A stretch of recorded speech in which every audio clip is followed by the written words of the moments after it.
If an African child is assured of a good sandwich in a classroom or one egg a day, there'll be no fear of learning. Hey everyone, and welcome back to my channel, Chat South Africa with Pemi T. Now, my name is Pemi T, and you are always welcome to stop by. So this particular video that I've just played for you is exactly what got me interested in why Mr. Tinubu, President of Nigeria, had come to South Africa. What was the purpose of his visit? After having visited France and telling the people there that if an African child got a sandwich or was assured of an egg a day at school, then learning wouldn't be a problem for them. Portraying African children as children that are starving. Obviously, if a child is starving, it means their parents are starving as well. So portraying Africa as a whole as a starving continent. Please note, in that regard, he was not only speaking for Nigeria as a country, he was speaking on behalf of Africa as a continent. So honestly, to me, that is false information, and that is also undermining to parents of some of these African children. So what exactly was Tinubu in South Africa for? Him and his delegates, what exactly was their mission in South Africa? Let's take a listen to a small part of what Tinubu had to say in his visit to South Africa. Excellency, I'm here to meet you again. Let's go. It's one of the old buildings in the country. Ancient flock. Yes. It will be a great pleasure to welcome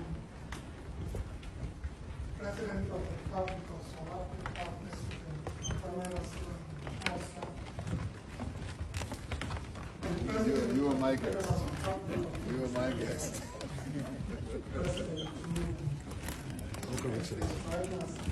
To reform the economy to serve the people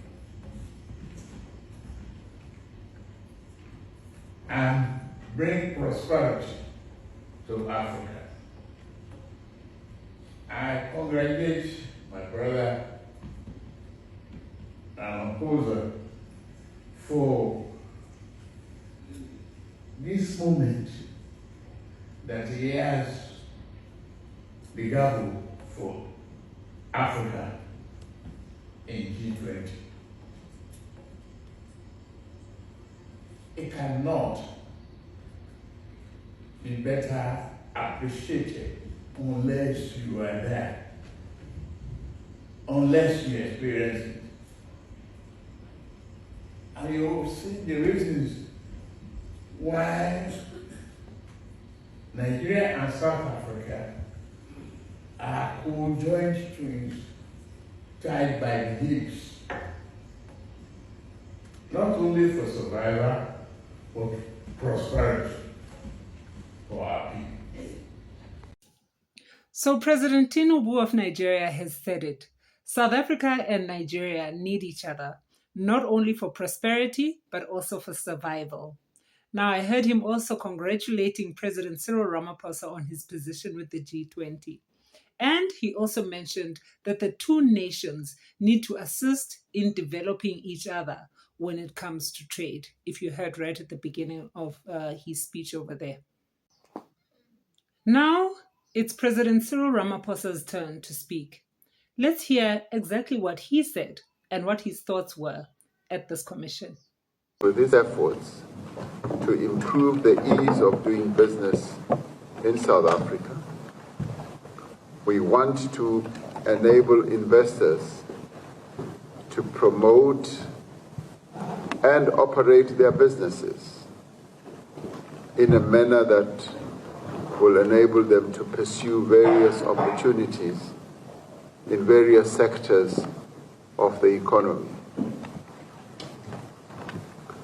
We look forward to seeing more Nigerian companies investing in South Africa. In fact, we want to see Nigerian products on the shelves of South African shops. So, guys, please do excuse me. I am going to be breaking up President Cyril Ramaphosa's speech into portions, just so that I can speak and give my thoughts, give my views within the portions. Because if I speak only at the end of the speech, it might throw me off a bit. There might be some parts that I have forgotten to address. Now, on this particular part, President Cyril Ramaphosa is speaking about qualifying businesses. So businesses that are going to be regulated, businesses that are going to comply to the laws that they are given into South Africa. So he speaks about how he wants Nigerian companies, Nigerian products to be on South African shelves, right? Now, there are certain rules and regulations that you need to follow if you want to start a business or start a company in South Africa. So President Cyril Ramaphosa did state that qualifying business owners. Now, it's not everyone who qualifies. I saw someone who had made a post that, oh, I'm getting my fufu ready to take to South Africa because the president has invited us to come and sell our products. The president has invited us that he wants to see our products on the shelves. So, obviously, with other people, they are adding that element of humor into the whole thing, which is not a problem at all, because believe me, we all need to laugh with both the economies, both Nigerian economy and the South African economy. Everyone can do with a bit of a laugh. But I personally don't see fault in what President Cyril Ramaphosa said. Remember now, guys, South Africa does have businesses that are in Nigeria. So the likes of Abo ShopRite, the likes of Abo MultiChoice, Abo Vodacom, Abo MTN, and a couple more. Sorry, I don't have a list of all of them now, and they don't all come to mind now. But I know for sure those four: MultiChoice, Vodacom, MTN. What else? Okay, yeah, ShopRite as well, as I had mentioned earlier on. So those companies, they also were given laws and processes to follow before they could, they could join the Nigerian economy, right? And them, those companies being there in Nigeria is also benefiting Nigeria. Because imagine if now we've got a ShopRite that is erected in, or a franchise of a ShopRite rather, that is now in Nigeria. Obviously, the employees there are going to be Nigerians, right? And, with a retailer as big as ShopRite, you have senior staff, you have staff that works on the floor, you have a couple of departments just to run the retailer in a proper manner, right? So that ShopRite or whatever South African company that's there, it also pays tax. You see, so it pays its employees, it boosts the unemployment rate, it assists with that, and it pays tax which also assists with running the nation. You see, so what Cyril Ramaphosa is asking is that Nigeria do the same.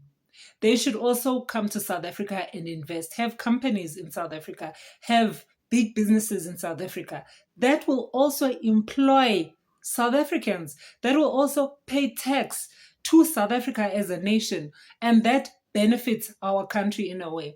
I think so far, most of us, I'm sorry, I'm not meaning to sound, arrogant or anything like that. So far, when I think about it, Nigerian, I can't even say it's businesses because it's churches. I know that when it comes to churches, South Africa has had several Nigerian churches. Some have come, some have gone, some are still here, some are. When it comes to churches, yes, we do have Nigerian churches in South Africa. And then we've got these informal traders from Nigeria. So when it comes to people that are shoemakers, people that fix cell phones, people that, restaurants as well. When it comes to food, restaurants, we've got those. And in all honesty, I doubt if those businesses are tax-paying businesses. Yes, probably they do pay rent to whoever they pay rent to, but at the stalls that they usually sell it, it's just small stalls, so the rent can't possibly be that high. And as well with the restaurants,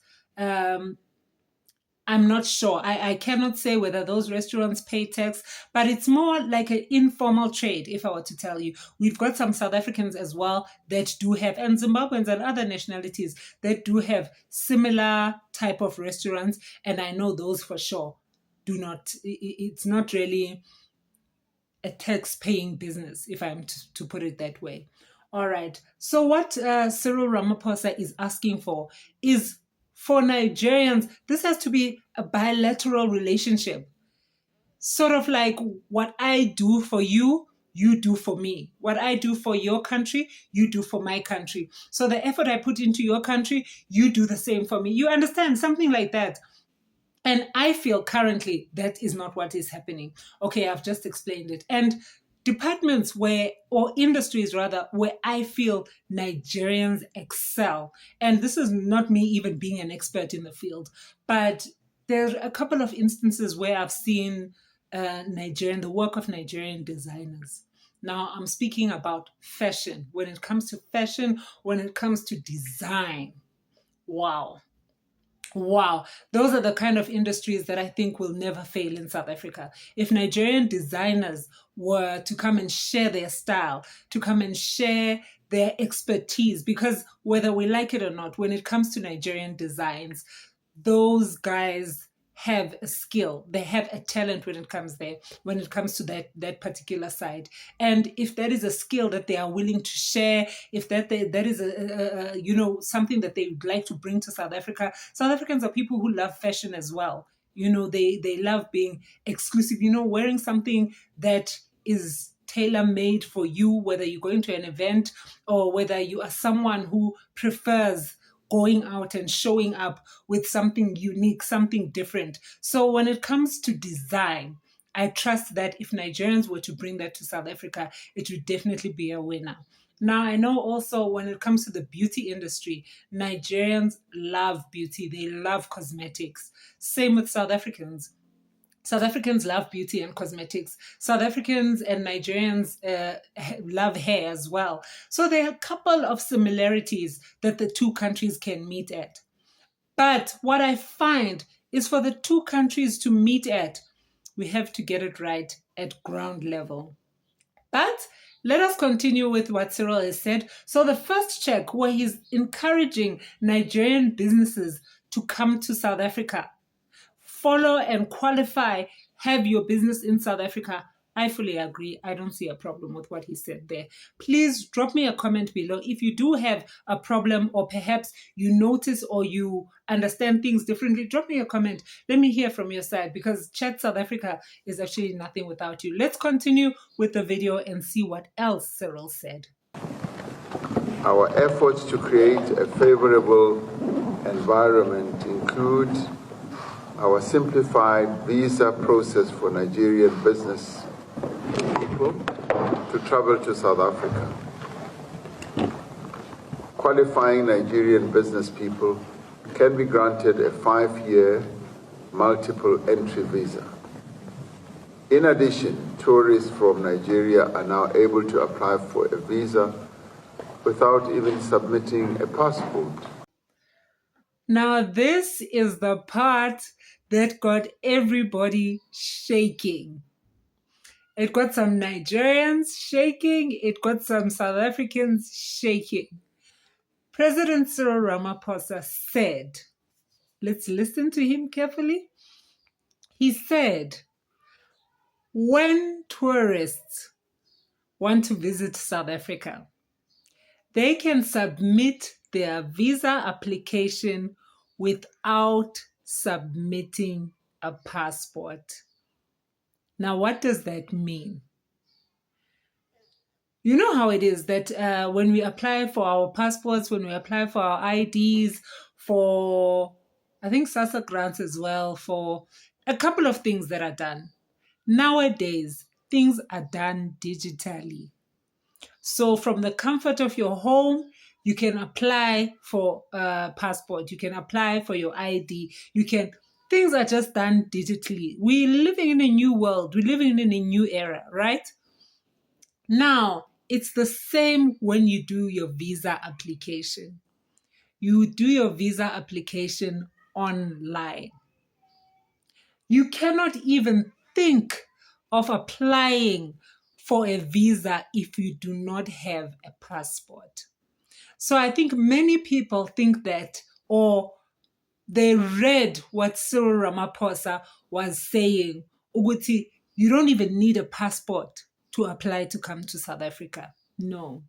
There's a visa process that goes on for Nigerians to come to South Africa. So there are some documents that they need to submit when they are submitting that visa application.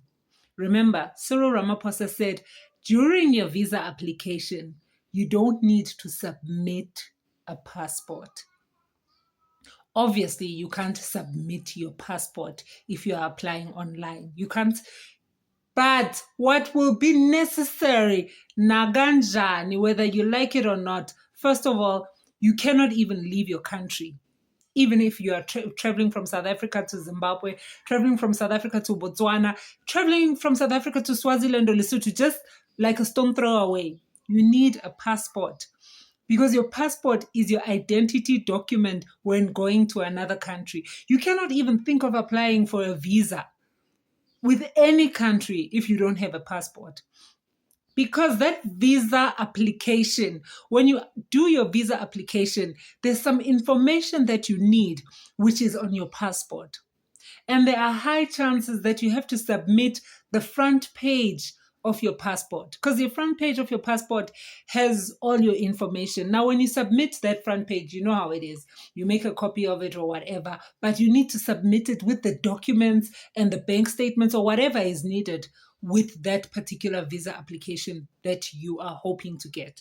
Yeah, so I think people really misunderstood what President Cyril Ramaphosa was saying. He was not saying that Nigerians can now travel to South Africa without a passport. Like, even if you were to sit down and to think about it, guys, that doesn't make sense. You can't travel to any country without a passport. There are some countries that will not even need you to have a visa. There are, especially with the South African passport, there are some countries that you don't even need your visa application. You just catch a flight, go to that country, and on that country, you present your passport. Your passport is the most important document when traveling anywhere out of your country. So that is the part that I just wanted to clarify, because I know a lot of people understood what he was saying, and people are probably like, duh, or obviously don't know. But believe me, guys, there are a whole lot of people, both on the Nigerian side and on the South African side, that did not understand what exactly President Ramaphosa said. And in them not understanding what President Cyril Ramaphosa said, they misinterpreted it totally. So what I'm getting from all the things that I've been reading, all that, is probably people who are going to go and, no, I'm going to do a visa application to South Africa. And at that time, a person doesn't even have a passport. It does not work like that. And then South Africans are there like, oh, Nigerians are not going to come into our country without even a passport. Some have even said what Cyril Ramaphosa is indirectly doing is opening borders. Even if you were opening borders, as long as Africa is not yet using one passport, we cannot, even if Africa is using one passport, on entry of another country, you still need to present that passport. So a passport will never be something that's not needed. It will never be something that's not needed, unless if you are someone who's never intending to travel. So guys, that is actually, I think, 80% of the reason why I'm even doing this video is just to clarify that part, because there are so many misunderstandings when it comes to this whole, funny enough, there are people even that are saying, Uguti, South Africa traveled, South Africa's Cyril Ramaphosa traveled to Nigeria, booked a hotel in Nigeria. Obviously, they also stating with our taxpayers' money, he took a flight, he went all the way to Nigeria, then he booked a hotel with our tax money, and he went to Nigeria, and then he told Nigerians that they should come to South Africa to come and open businesses, and they should come to South Africa. Like, people just do not understand. And then there are Nigerians this side who are like, oh, as it is, I'm packing, going to South Africa. The first citizen of the country said, we are welcome to come. Like, people really, I think this is a pointer that was really misunderstood. But guys, please, as I said before, write to me. Let me know in the comments what you think about that particular point. Okay, let's get it moving. We expect that this 11th session of our Binational Commission will enable us to consolidate cooperation in a number of other areas. So that is it, said and done. Cyril has spoken. President Tinubu has also spoken. Now it's time for us to chat South Africa and Nigeria and the rest of Africa. What do you guys think about what happened? What do you guys think about what was said? Now I'm going to give you my 2 cents worth, and then obviously I'd like to hear from you guys as well. Now what I think is that when this binational commission was planned, okay, Tinubu is coming to South Africa. He's coming to speak about trade development between Nigeria and South Africa. That is what the meeting or the commission was about. It was development, assisting each other. Nigeria to assist South Africa in developing trade development, and South Africa to do the same. So vice versa. So that's exactly what was discussed. Remember, tourism is it's part of boosting an economy. When tourists come, they're obviously coming in with money. They are obviously coming to spend the money here, when it comes to hotels, when it comes to those, sightseeing, all the activities that they get up to in South Africa. People are spending money. Tourists in any nation are a good thing to have, because also you're exploring our country, you're appreciating our country, you're going out and telling others, wow, I was in South Africa, I had such a great experience, encouraging others to visit South Africa as well.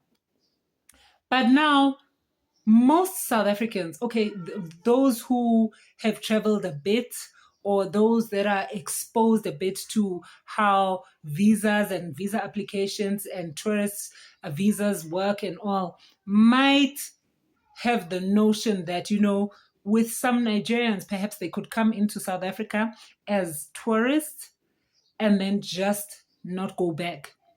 Now, this is not meant to anger or annoy anyone. It's a fact. It's what's happening. So with student visas, with tourist visas, we know that people do come into the country as tourists or as students, as whatever. And they do make all the necessary arrangements. So whether it comes to hotel bookings, because I know sometimes, with visa applications, they want to know which hotel will you be staying at, how many days will you be staying there. And they have all that in check, just for them to get that visa, just for them to access the country. And as soon as they've accessed the country, they have disappeared off the radar.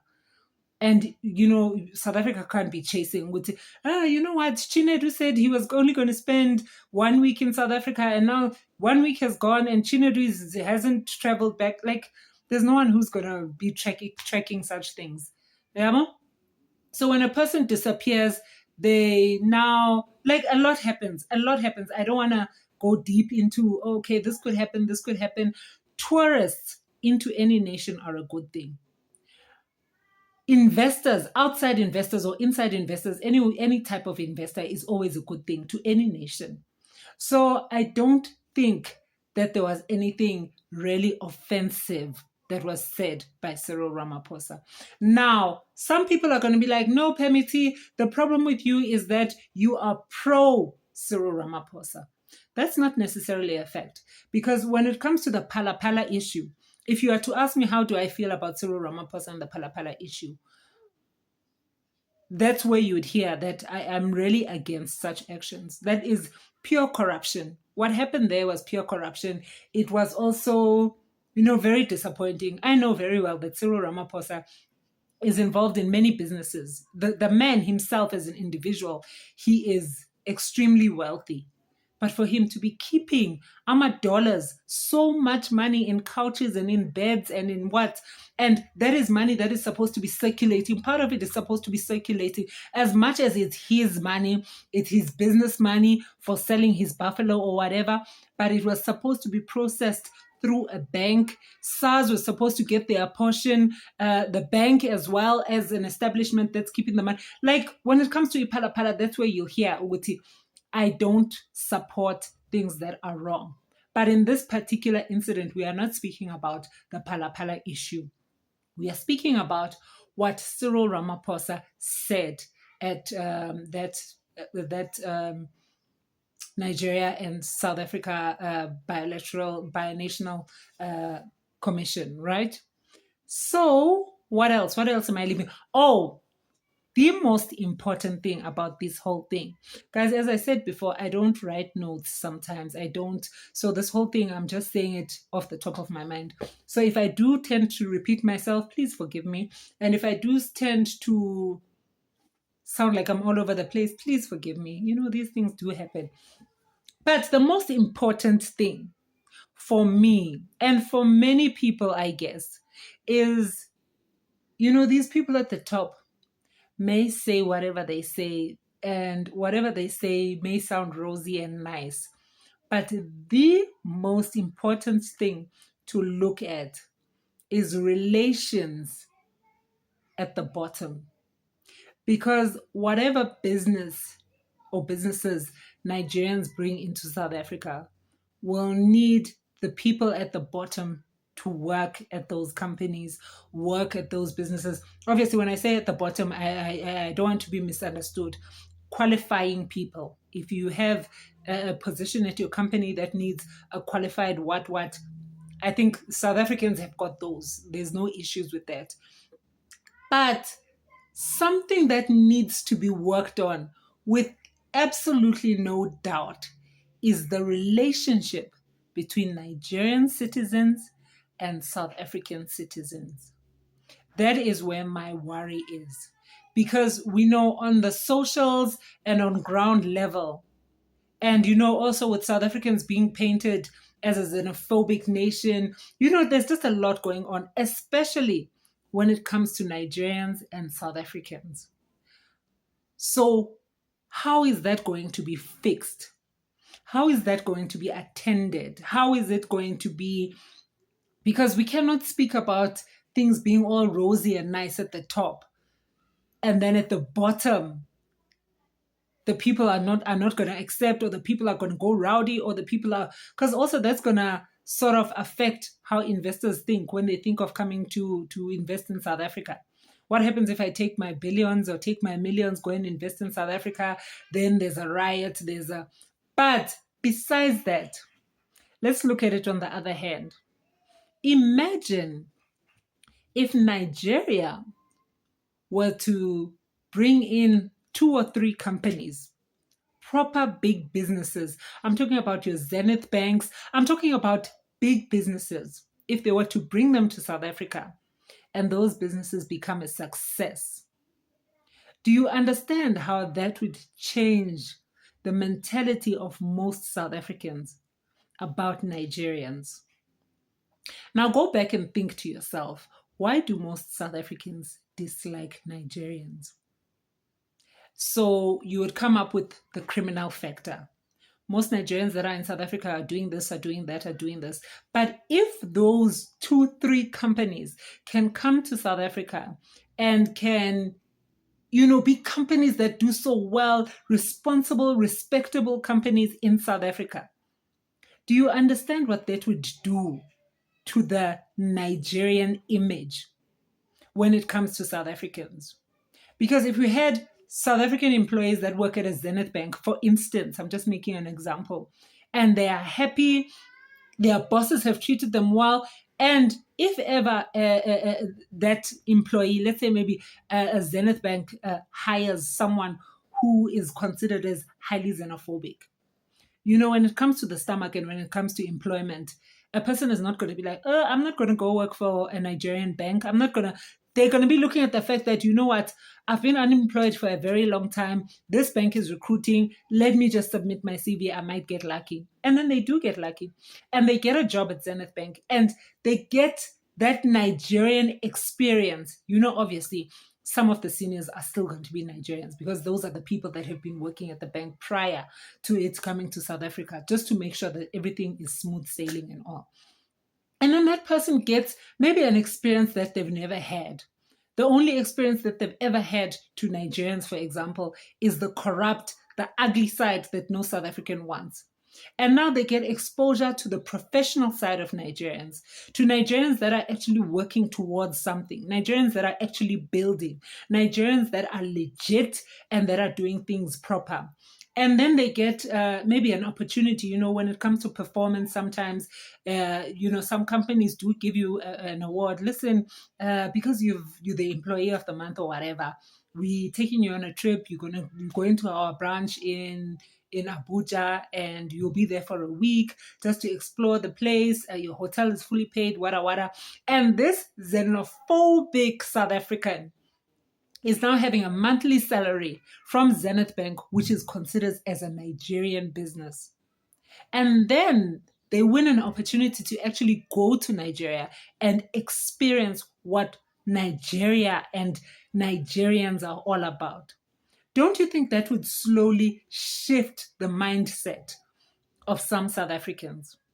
So I think and I feel that on the ground, there's still some work that needs to be done. But with what President Ramaphosa said, if that were to be brought into reality, let us first see that Nigerians are doing legit things. Nigerians are actually benefiting South Africa, because so far we are not seeing it. Look at that company. Wow, the building is so beautiful. The building is so clean. Oh, apparently it's a Nigerian company. Oh, wow, it looks so good. I wish I could work there. See, already the mindset of a South African is slowly changing towards Nigerians and Nigerian businesses. And, at times it doesn't take something drastic to change the mind about someone. Now, I'm not saying this for the relationship only between South Africans and Nigerians. I think everywhere, now we might be getting to a time where we need to admit that we need each other. So that is it from me. That is all I have to say on this particular issue until we meet again, until we chat again. So please do take the time, drop me a comment as I said. Please do give the video a thumbs up if you feel you need to, or a thumbs down or whatever. But guys, please remember it's December time, ne? So we take care of ourselves, we take care of our loved ones, we try to keep ourselves as safe as we possibly can, because December time can be a brutal time as well. You know what I mean, Anne? All right, guys, please take care. Love you, Stacks. See you again next time on Chat South Africa with Pemi T.